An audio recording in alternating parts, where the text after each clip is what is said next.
नमस्कार मंडळी. भाकरवडी म्हटलं की आठवते ते पुणे. चला तर मग आज बनवूया पुण्याची प्रसिद्ध खुसखुशीत आणि चविष्ट भाकरवडी. चला तर मग आता सुरुवात करूया.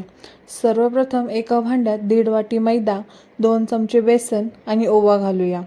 ओवा हलकासा चोळून घातला तर त्याचा सुगंध आणि चव अधिक छान येते. आता चवीनुसार मीठ आणि गरम तेलाचे मोहन घालूया. हे सगळं साहित्य छान एकजीव करून घेऊया. गरम तेलाचे मोहन घातल्यामुळे भाकरवडी छान खुसखुशीत होते. मिश्रण हातात घेऊन दाबल्यावर त्याचा गोळा तयार झाला म्हणजे मोहन अगदी योग्य प्रमाणात आहे. आता गरजेनुसार थोडं थोडं पाणी घालून मऊ आणि घट्टसर पीठ मळून घ्या आणि हे पीठ 15 ते 20 मिनिटे विश्रांतीसाठी ठेवा. आता आपण भाकरवडीचं सुगंधी सारण तयार करून घेऊया. सर्वप्रथम कढईमध्ये धने, बडीशेप, काळी मिरी आणि जिरे घालून मंद आचेवर छान भाजून घ्या. मसाले भाजताना सतत हलवत राहा म्हणजे ते करपणार नाहीत. मसाले छान भाजून झाले की पुढचा टप्पा करूया. हलका सुगंध यायला लागला की मसाले व्यवस्थित भाजले आहेत असं समजा.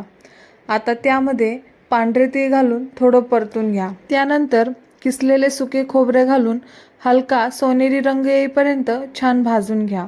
आत्तापर्यंतचा व्हिडिओ आवडत असेल तर एक लाईक नक्की करा आणि अशाच सोप्या चविष्ट रेसिपीसाठी आमच्या चॅनलला सबस्क्राईब करायला विसरू नका.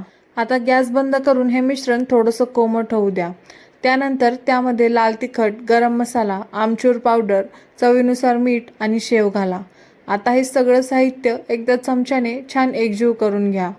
त्यानंतर हे मिश्रण मिक्सरमधून जाडसर वाटून घ्या. अशा प्रकारे आपल्या भाकरवडीचं चविष्ट आणि सुगंधी सारण तयार होईल. आता पिठाची पातळ पोळी लाटून घ्या.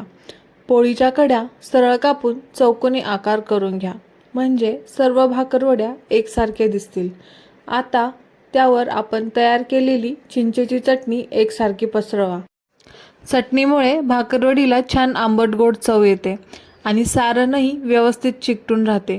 त्यामुळे चटणी संपूर्ण पोळीवर समान प्रमाणात लावण्याचा प्रयत्न करा. त्यानंतर तयार केलेलं सारण संपूर्ण पोळीवर समान प्रमाणात पसरवून घ्या. पसरलेल्या सारणावर थोडीशी सेव टाकून घ्या.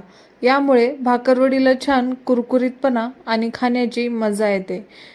त्यानंतर रोलच्या शेवटच्या कडेला थोडंसं पाणी किंवा चिंचेची चटणी लावून घ्या म्हणजे रोल व्यवस्थित चिकटून राहील. आता यावर हळूवारपणे लाटणे फिरवून घ्या म्हणजे शेव आणि मसाला नीट एकजीव होईल. आता हळूहळू घट्ट रोल करा आणि शेवटी सुरीच्या सहाय्याने समान आकाराचे तुकडे कापून घ्या. आता गरम तेलामध्ये भाकरवड्या मंद आचेवर सोनेरी आणि कुरकुरीत होईपर्यंत छान तळून घ्या. हळूहळू तळल्यामुळे भाकरवडी आतूनही छान खुसखुशीत होते. आता आपल्या मेहनतीची आणि चवीची ही खास मेजवानी तयार झाली आहे. पुणेरी स्टाईल भाकरवडी तयार आहे. रेसिपी आवडली असेल तर व्हिडिओला लाईक करा आणि चॅनलला सबस्क्राईब करायला विसरू नका. धन्यवाद.